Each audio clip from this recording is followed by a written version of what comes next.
சந்தோஷத்துல வளர்ற விஷயங்களையும் வந்து ரேங்க்னு சொல்லுவாங்களா அப்படின்னு எனக்கு தெரியல. பட் அந்த ஒரு மனநிலையில தான் இருக்கேன் நான் இப்போ. அது என்னன்னா, ஒரு சென்ஸ் ஆஃப் பாசிட்டிவிட்டி, ஒரு கான்ஃபிடன்ஸ், ஒரு hope and good vibes overall அப்படின்னு சொல்லலாம். ஏன்னா நான் பல தடவை சொல்லியிருக்கேன், மறுபடியும் சொல்றேன், பல பேருக்கு பல விஷயங்கள்ல இன்ட்ரெஸ்ட் இருக்கும். அந்த இன்ட்ரெஸ்ட் எல்லாம் அவங்களோட வாழ்க்கையில ஒரு பெரிய இன்ஃப்ளூயன்ஸா இருக்கும். சில பேருக்கு புக்ஸா கூட இருக்கலாம். ஆனா எனக்கு audio visual medium, especially movies. So movies சம்பந்தப்பட்ட ஒரு ஜென்வினான சோர்ஸ் வந்து வேற ஒரு ஃபீல்ட்ல அச்சீவ் பண்றாங்கன்னா அது ஒரு பர்சனல் விக்டரி மாதிரி எனக்கு தோணுது. அண்ட் அந்த மாதிரி விக்டரியை ஆல்ரெடி ஃபேஸ் பண்ண ஒருத்தர் ஜென்வினான விக்டரியை ஃபேஸ் பண்ண ஒரு விஷயம் சொல்றாங்கன்னா அது ஒரு இனம் புரியாத சந்தோஷத்தையும் நிம்மதியையும் கொடுக்குது. அப்கோர்ஸ் உங்க எல்லாருக்கும் தெரியும் நான் இதை பத்தி பேசிட்டு இருக்கேன் அப்படிங்கிறது. பட் ஓவரால் இந்த 2025 in terms of Tamil cinema அப்படின்னு நீங்க பாத்தீங்கன்னா ஒரு பாசிட்டிவ் நோட்ல ஆரம்பிச்சிருக்கு.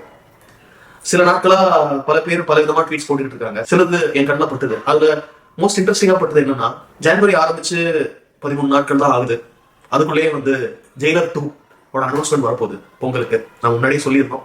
ஸோ அந்த மாதிரி அது வரப்போகுது. அண்ட் அது வந்து 2009 வந்து ஞாபகப்படுத்துதுன்னு ஒரு போட்டிருந்தாரு, which is Enthiran release. Enthiran ரிலீஸ்க்கு முன்னாடி எந்திரனோட ட்ரெய்லரை வந்து ஃபர்ஸ்ட் ஆஃப் இட்ஸ் கைண்ட் மாதிரி சன் பிக்சர்ஸ் தியேட்டர்ஸ்ல டெலிகாஸ்ட் பண்ணாங்க, ஸ்கிரீன் பண்ணாங்க.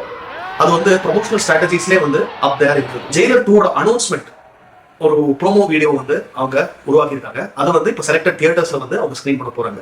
ஸோ அது எப்பேற்பட்ட ஒரு ஸ்கேல்ல இருக்க போகுது அந்த படம் அப்படிங்கிறதுக்கு ஒரு அத்தாட்சியா இப்பவே வந்து ப்ரொமோஷன்ஸ்லேயே வந்து ஒரு மாஸ்டர் ஸ்ட்ரோக் பண்ணியிருக்காங்க Sun Pictures. So first and foremost Jailer 2 announcement video வரப்போகுது. செகண்ட்லி மதகஜ ராஜா அப்படின்னு ஒரு படம் 12 இயர்ஸ்க்கு முன்னாடி எடுத்த படம், எடிட் பண்ணி ரிலீஸ்க்கு ரெடியா இருந்த படம், ரீ-ரிலீஸ் கிடையாது, புதுசா ரிலீஸ் ஆகுது. அது வந்து அவ்வளோ பெரிய ஒரு ரிசப்ஷன் வந்து பெறுது. அண்ட் நிறைய பேர் வந்து அதை வந்து பார்த்து ரசிக்கிறாங்க. இன்னைக்கு 12 இயர்ஸ்க்கு அப்புறம் என்னெல்லாம் நம்ம பொலிட்டிக்கல் அவேர்னஸ் நமக்கு வந்திருக்கு, எத்தனை விஷயங்கள் மாறி இருக்கு, டெக்னிக்கலியும் சரி ஸ்கிரீன் பிளே வைஸும் சரி, பல விஷயங்கள்ல 12 இயர்ஸ்க்கு முன்னாடி எப்படி இருந்தது அப்படிங்கிறது நமக்கு எல்லாருமே தெரிஞ்ச விஷயம் தான் தமிழ் சினிமா. இப்போ எப்படி இருக்கு அப்படிங்கிறதும் நம்ம பார்த்துக்கிட்டு இருக்கோம். ஸோ ஒரு பொலிட்டிக்கல் கரெக்ட்னஸ் இல்லாத ஒரு பியோர் என்டர்டெய்னரா அந்த படம் வந்திருக்கு அப்படின்னு நான் கேள்விப்பட நான் பார்க்கல. அது வந்து ஒரு பிளாக் பஸ்டர் ஆகுறது வந்து ஒரு கண்டிப்பா ஒரு மிராக்குலஸா நான் வந்து ஃபீல் பண்றேன். அது ஒண்ணு. மூணாவது, மிஸ்டர் அஜித் குமார் ரேசிங் ஃபீல்டுல ஒரு இன்டர்நேஷனல் போடியம்ல 3rd பிளேஸ் வந்திருக்காங்க அவரோட டீமோட. And is made the nation and state proud. 4th, எங்களோட தலைவர் மிஸ்டர் அஜித் குமாரோட தலைவர் ரஜினி சார், அவருக்கு வந்து ஒரு ஹார்ட் ஃபெல்ட்டான ஒரு ட்வீட் போட்டிருக்காரு. நான் ஒரு ஃபார்மலான ஒரு ட்வீட்டை நான் எதிர்பார்த்தேன் அவர்கிட்ட இருந்து. பட் இப்படி ஒரு அவங்களோட பாண்டை வந்து எவ்வளவு எக்ஸ்பிளிசிட்டா காமிக்கிற மாதிரி ஒரு ட்வீட் வரும் அப்படிங்கறத நான் வந்து எதிர்பார்க்கவே இல்லை. நிறைய பேர் 10 லைன் தான் போட்டிருந்தாங்க. இவர் 2 லைன்ல அவருக்கு ஏகே மேல எவ்வளவு ஒரு ரெஸ்பெக்ட் அண்ட் லவ் இருக்கு அப்படிங்கறத அவர் காமிச்சிட்டாரு. மிச்ச 2 விஷயங்கள் வந்து நிறைய பேர் பேசிக்கிட்டு இருந்தாங்க. அது ஒரு லைட்டர் நோட்டா தான் இருந்துச்சு. பட் அதை நான் வந்து இங்க சொல்ல விரும்பல. ஏன்னா அது நெகட்டிவா போயிடுமோ அந்த வீடியோ அப்படிங்கிற அப்படின்னு எனக்கு தோணுது அது வந்து மென்ஷன் பண்ணா. ஸோ அது வேணாம்னு நினைக்கிறேன். பல நல்ல விஷயங்கள் நடந்தாலும் திருஷ்டி மாதிரி சில விஷயங்களும் நடக்கும். அந்த திருஷ்டி மாதிரி ஒரு விஷயம் நடந்திருக்கு. ஒரு தற்குறிக்கல எனக்கு ரஜினி சாரை பத்தி யாரு ஏதாவது ஒரு லூசுத்தனமா வளர்னா கூட அதை வந்து எல்லாத்தையும் வித்து ப்ரமோட் பண்ணுவாங்க. அந்த மாதிரி ஒரு அண்ணா ஃபேன். ஏன்னா அதை விட ஒரு கேவலமான வார்த்தை இல்லை, அதனால நான் வேற எந்த வார்த்தையும் யூஸ் பண்ண விரும்பல அவர் அட்ரஸ் பண்றதுக்கு. விஷ்ணுவர்தன் அப்படின்னு ஒரு டேரக்டர், அவர் வந்து அஜித் சார் வச்சு 2 படங்கள் பண்ணியிருக்காரு. அண்ட் வேற சில படங்கள் பண்ணியிருக்காரு. அண்ட் முக்காவாசி படங்கள் ஹிட் ஆனது வந்து யுவன் சார்னால தான், யுவன் சங்கர் ராஜா மியூசிக்னால தான். பட் இவரு என்ன சொல்றாருன்னா, பில்லா ஃபர்ஸ்ட் பார்ட், அதாவது ரஜினி சார் நடிச்ச டானோட ரீமேக் பில்லா வந்து சரியா போகல அப்படிங்கிற மாதிரி சொல்லியிருந்தாரு. இது எப்படி இருக்குன்னா, ஒரு 4 கமல் ஃபேன்ஸ் இருக்காங்க சோசியல் மீடியாவில் மொத்தமாவே. அதுல ஒருத்தர் வந்து கமல் சாராவே இருக்கலாமோ அப்படின்னு கூட எனக்கு தோணுது. அவங்களுக்கு வந்து முழு நேரம் வேலை என்னன்னா சோசியல் மீடியாவுக்குள்ள லாகின் பண்றது. Baasha flop, Sivaji The Boss flop, Chandramukhi flop. Rajini சாரோட மோஸ்ட் கல்ட் ஹிட்டா இருக்கிற எல்லா படமும், இன்ஃபேக்ட் அவர் தான் ஒரு கமர்ஷியல் ஹீரோஸ்லயே வந்து அதிக பெர்சன்டேஜ் ஆஃப் ஹிட்ஸ் கொடுத்திருக்காரு அப்படின்னு எல்லாருமே தெரியும். அதனாலதான் இன்னைக்கும் வந்து அவர் இவ்வளவு ப்ராமினென்ட்டா இருக்காரு இந்த காலத்திலையும். பட் இருந்தாலும் இவங்க வந்து இந்த வாரத்துல இப்படி எழுதி உச்சமடைகிற மாதிரி அவங்க வந்து பழைய படங்களை எல்லாம் தோண்டி எடுத்து ஃபிளாப் ஆக்கிட்டு இருப்பாங்க. அப்புறம் ப்ரூஃபோட நம்ம அடிப்போம், அவங்க வாங்கிட்டு போயிட்டே இருப்பாங்க. இதுதான் அவங்களோட ஹாபி. அதெல்லாம் அவங்களுக்கு சந்தோஷம் அப்படி அடி வாங்குறதுல. சோ அந்த வேலையை வந்து நம்ம அண்ணாவோட ஃபேன்ஸ் அதை வாங்கிக்கிறாங்க. எனக்கு என்னன்னா, மத்த இந்த ஃபேன்ஸ் எல்லாம் வந்து மஞ்சள் பத்திரிகை எல்லாம் பார்த்து கண்டவே ஏதாவது வன்மத்துல கக்கி வச்சு வாங்கி எடுத்து வச்சுட்டு போயிருப்பான். அதையும் வந்து ப்ரூஃப் எடுத்து வந்து காமிச்சு இந்த படம் ஃபிளாப், ரஜினி சார் இந்த வயசுல இப்படி பண்ணாரு அப்படி பண்ணாருன்னு லூசுத்தனமா வளரிட்டு இருப்பாங்க சோசியல் மீடியால. அது ஓகே. பட் ஒரு ரெப்யூட்டடான ஒரு டைரக்டர், அதாவது ஷேர்ஷா மாதிரி ஒரு இன்டர்நேஷனல் ஸ்டாண்டர்ட்ஸ் கொண்ட ஒரு பயோகிராஃபியை எடுத்த ஒரு டைரக்டர் வந்து இவ்வளவு ஒரு இக்னோரண்டான ஒரு ஸ்டேட்மெண்ட் சொல்றாரு அப்படிங்கிறது வந்து கொஞ்சம் உறுத்தலா தான் இருக்கு. அது ஏன்னா ஏன் வந்து அப்படி ஒரு படத்தை வந்து ரீமேக் பண்ண நீங்க சூஸ் பண்ணீங்க அப்படின்னு கேட்கறதுக்கு அவர் வந்து அது கேரக்டர் வந்து ஒரு இன்ட்ரெஸ்டிங்கான கேரக்டர் அப்படின்னு சொல்லி சரி ஓகே அப்படி உங்க லாஜிக்கே வரும். இன்ட்ரெஸ்டிங்கான கேரக்டரா இருந்துச்சுன்னா அதை எப்படி வந்து வெறுத்திருப்பாங்க, அதை எப்படி ஃபிளாப் ஆயிருக்கும், அதை எப்படி போகாம இருந்திருப்பாங்க. பில்லா அப்படிங்கிற படம் வந்து ரஜினி சாரோட வாழ்க்கையில இன்னைக்கு நம்ம அண்ணாத்த ஜெயிலரை வந்து நம்ம கம்பேர் பண்றோம் இல்லையா, அந்த மாதிரி அவரோட ஒரு சரிவுக்கு அப்புறம் 10 அடி எகிரின ஒரு படம் தான் பில்லா. பில்லாவும் டானியும் நீங்க வச்சு பாத்தீங்கன்னா ஸ்டோரி லைன் மட்டும்தான், நரேஷன் ஸ்டைல் மட்டும்தான், சீன்ஸ் மட்டும்தான் வந்து சேமா இருக்கும். ஆனா அந்த ரஜினி சார் பண்ண அந்த பில்லா கேரக்டர், அந்த கேரக்டருக்கும் டான்ல அமிதாப் பச்சன் சார் பண்ண அந்த கேரக்டருக்கும் சம்பந்தமே இருக்காது. இவரோட மேனரிசம்ஸ்ல இருந்து, இவரோட பர்சனல்ல இருந்து, இவரோட பாடி லாங்குவேஜ்ல இருந்து எல்லாமே வேறுபட்டு வித்தியாசமா தனித்துவமா தெரியும். அங்கேதான் ரஜினி வந்து அவரோட பிராண்ட ஸ்டாம்ப் பண்றாங்க. சோ அப்படி நல்லா போன படத்தை வந்து போற போக்குல அப்படி சொல்லிட்டு போயிட முடியாது Vishnuvardhan sir. This kind of ignorance is not accepted from you. So I hope you will be careful before addressing these kind of things. ஏன்னா டேட்டா இருக்கு, ப்ரூஃபோட நம்ம சொல்றோம் அது எப்போ ஏற்பட்ட ஒரு பிளாக் பஸ்டர் அப்படிங்கிறது. அந்த காலத்துல டிஸ்ட்ரிபியூட் பண்ணவங்க இன்னைக்கு இருக்காங்க, அதை ஒரு ஸ்டேட்மெண்டாவே சொல்லிட்டு போயிருக்காங்க. ஸோ எந்த ஒரு இதுவும் இல்லாம அப்படி பேசுறது வந்து சரியில்லை. I hope he wakes up. I hope Mr. Vishnuvarthan wakes up from this. நம்மளால ஒரு விஷயம் சாதிக்க முடியலன்னா சாதிக்கிறவங்களை நம்ம அப்ரிஷியேட் பண்ணணும் அப்படிங்கிற ஒரு மனநிலை இருக்கு. அந்த ஒரு பக்குவம் நிறைய பேருக்கு வரணும். அது ஒரு கிளானுக்கு சுத்தமா இல்லை அப்படின்னு எனக்கு தோணுது.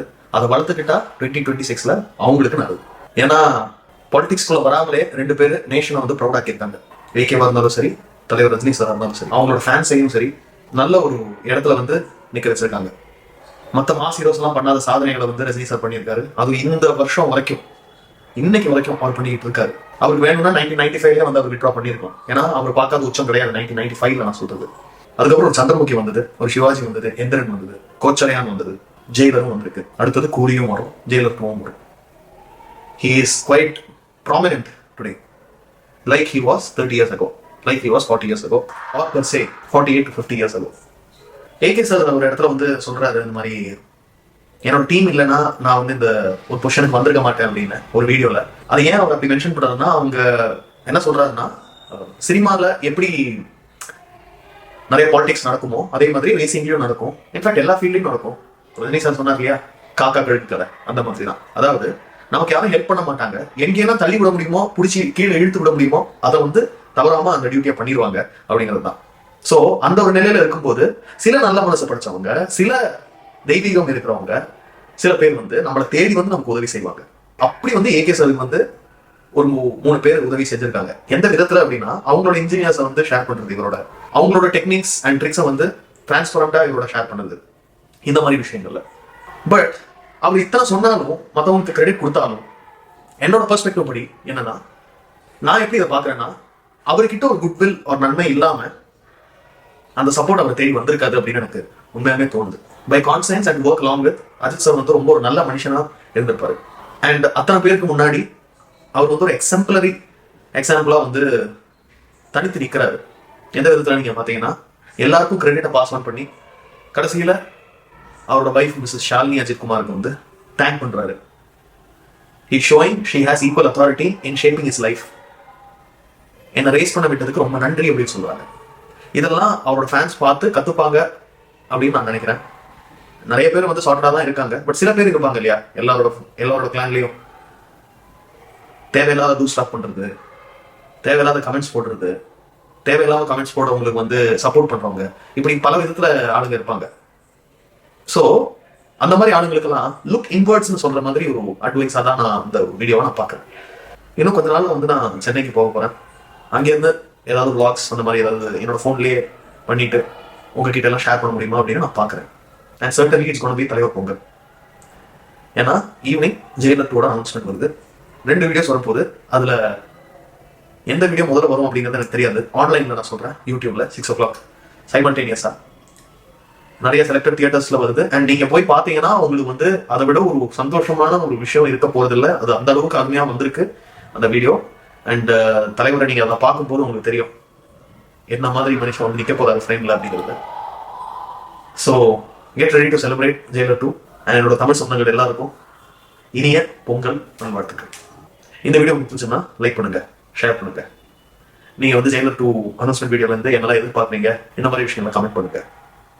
தண்டர் 2க்கு சப்ஸ்கிரைப் பண்ணுங்க. அடுத்த வீடியோ சந்திப்போம். நன்றி, வணக்கம்.